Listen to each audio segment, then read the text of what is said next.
Diary Delin Part 2. Suddenly I was an orphan. Hari menjelang malam saat aku masuk ke mobil Tante Lia. Aku duduk di kursi belakang bersama Tante Lia, sedangkan Om Tio menyetir di depan.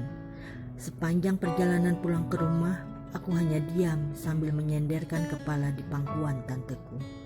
Sesekali kulihat Tante Lia menghapus air matanya. Ada keinginan untuk bertanya, kenapa? Tapi aku terlalu takut untuk mendengar jawabannya. Harapanku hanya satu, aku ingin segera bangun dari mimpi ini. Sudut mataku menangkap bayangan portal komplek rumahku. Aku mencoba mengangkat kepala, tapi Tante Lia menahan kepalaku dengan telapak tangannya. Aku mencoba protes, tapi suara lembut Tante Lia menenangkanku. Bobo aja ya, masih jauh. Tangannya terus mengelus rambutku.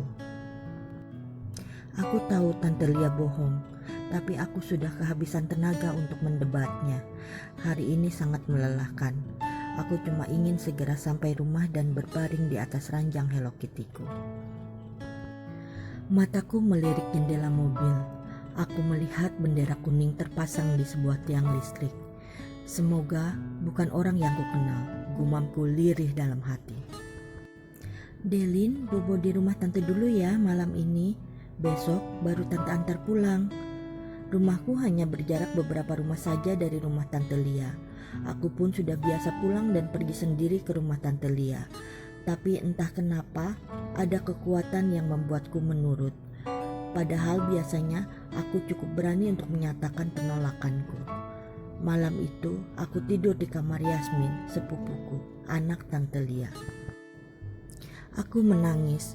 Suaraku serak karena terus berteriak memanggil mami dan papi. Tapi mereka terus berjalan ke depan tanpa menengok sedikit pun. Aku hanya bisa melihat punggung mereka. Kulihat Nopi berjalan di tengah sambil menggenggam tangan mami dan papi.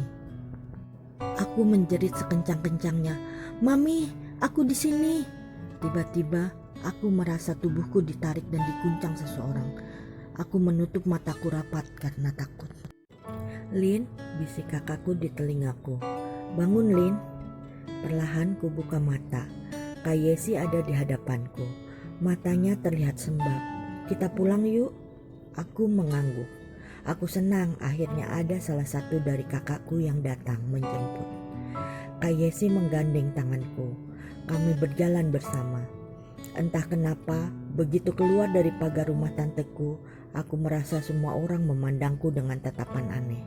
Mungkin mereka tahu aku belum mandi, pikirku. Aku menyembunyikan wajahku di punggung Kak Yesi. Beberapa langkah sampai ke rumah, aku melihat bendera kuning itu lagi. Kali ini aku melihat dengan jelas bendera itu terpasang di tiang listrik yang ada di depan rumahku. Ya Allah, siapa yang meninggal, pikirku. Apakah kakekku atau nenekku? Tidak mungkin mami dan papi karena usia mereka jauh lebih muda dari kakek dan nenekku. Menurutku saat itu semua orang akan meninggal berurutan dari yang paling tua sampai yang paling muda. Di dalam rumah sudah penuh orang yang duduk di atas karpet yang terbentang dari ruang tamu hingga ruang keluarga. Sebagian besar dari mereka tidak kukenal, mungkin mereka teman mami dan papiku. Kak Yesi menarikku masuk ke dalam kamar, hanya ada kami berdua di sana. Wajah Kak Yesi terlihat serius, dengan mata berkaca-kaca, Kak Yesi menatapku. "Lin, yang sabar ya." Kak Yesi menarik napas panjang sebelum melanjutkan kalimatnya. "Allah sayang banget sama mami, papi, nenek, Kak Dita, dan Nopi. Allah mau mereka ada di sampingnya. Hanya orang-orang baik yang pergi cepat." Air mataku mulai menetes.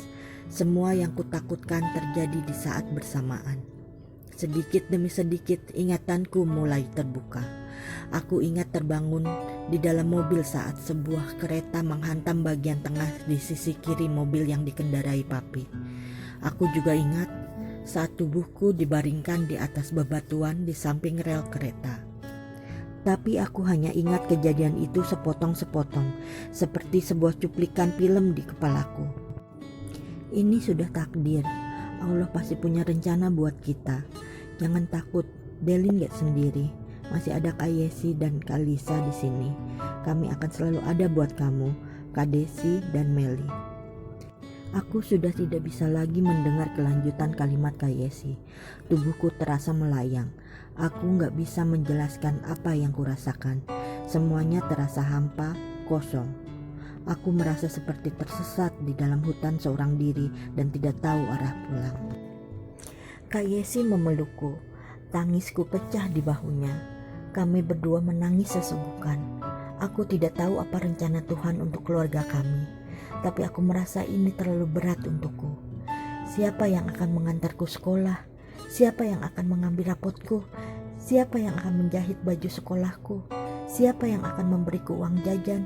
Siapa yang akan memasak makanan kesukaanku? Dengan siapa aku akan tinggal? Bagaimana dengan ulang tahunku? Semua itu melintas satu persatu di kepalaku. Ketukan di pintu kamar menyentak lamunanku. "Yesi, Kak Lisa datang," kata Tante Lia di sela pintu kamar. Kak Yesi mengangguk dan berdiri, berjalan keluar kamar sambil menggenggam tanganku. Dari kejauhan aku melihat Kak Lisa turun dari mobil. Jeritan histerisnya langsung terdengar melengking sebelum akhirnya tubuh Kak Lisa limbung dan pingsan di pelukan Mas Bimo. Kak Lisa dan Mas Bimo baru 7 bulan menikah. Sebelum pindah ke Lampung dan bekerja sebagai dosen, Kak Lisa adalah kakak favoritku karena setiap gajian selalu membelikan hadiah untuk adik-adiknya. Aula rumah sakit tempat Papi bekerja dipenuhi rekan sejawat dan kolega Papi. Hari ini, Direktur Rumah Sakit akan melakukan upacara pelepasan dan penghormatan terakhir untuk Papi yang sudah mengabdi puluhan tahun di rumah sakit besar milik pemerintah itu. Kak Yesi, aku, kakek, Kak Lisa, dan Mas Bimo serta adik-adik Papi ikut hadir. Rencananya dari sini kami akan langsung menuju Tasikmalaya, tempat makam keluarga kami yang akan menjadi tempat peristirahatan terakhir keluargaku. Hatiku bergetar saat memasuki ruang aula itu. 5 peti jenazah berjejer di hadapanku. Air mataku terus mengalir tanpa bisa kutahan. Aku tidak percaya, tapi semuanya nyata di depan mataku. Di tengah acara pelepasan, tiba-tiba seseorang menghampiri Kak Yesi dan membisikkan sesuatu di telinganya. "Innalillahi wa inna ilaihi rajiun," kata Kak Yesi. "Ya udah, bawa aja sekalian. Bilangin yang di Tasik siapin 1 lubang lagi untuk Desi." Aku ingin menjerit. "Jangan lagi Tuhan. Sudah cukup banyak kau ambil keluargaku," protesku dalam hati pada Allah. Tak lama kulihat Om Tio berlari tergopoh-gopoh menghampiri Kak Yesi. Bukan Desi kita. Yang meninggal Desi yang lain." Kak Yesi terlihat lega mendengar kabar itu. Perjalanan Jakarta Tasikmalaya terasa jauh lebih lama dari biasanya. 5 buah ambulan berjalan beriringan diikuti oleh bis pariwisata yang mengangkut keluarga kami. Beberapa mobil kerabat dan sahabat Mami Papi juga turut serta dalam rombongan. Menjelang maghrib, kami masih ada di dalam bis. Ada satu kejadian di dalam bis yang tidak bisa kulupakan terjadi pada Kak Yesi. Kejadian yang membuatku hingga detik ini selalu merasa dekat dengan Kak Yesi. Peristiwa yang membuatku bisa dan mau menerima Kak Yesi sebagai pengganti Mami. Aku tidak ingin menceritakannya sekarang karena aku ingin Kak Yesi sendiri yang menceritakannya secara lengkap dan tidak ada yang ditutup-tutupi. Rombongan kami langsung menuju lokasi pemakaman. Ambulan yang membawa peti Papi sedikit terlambat datang di tujuan karena sempat terpisah dari rombongan sehingga tersasar. Beruntungnya ambulan tersebut berhasil dikejar oleh salah satu kerabat Mami. Ada satu peristiwa yang dianggap menjadi penyebab terpisahnya ambulan Papi, walaupun menurutku itu hanya kebetulan saja. Nanti Kak Yesi juga yang akan cerita soal ini. Prosesi pemakaman berjalan lancar. Kami menginap 1 malam di rumah kakek. Kebetulan pemakaman keluarga kami tidak jauh dari rumah kakek dan nenekku. Keesokan paginya, aku dan kakak-kakakku pulang kembali ke Jakarta untuk mengurus Kak Desi dan Meli yang masih menjalani perawatan di rumah sakit. Sedangkan kakekku tidak ikut karena beliau harus menyelesaikan beberapa hal di sana.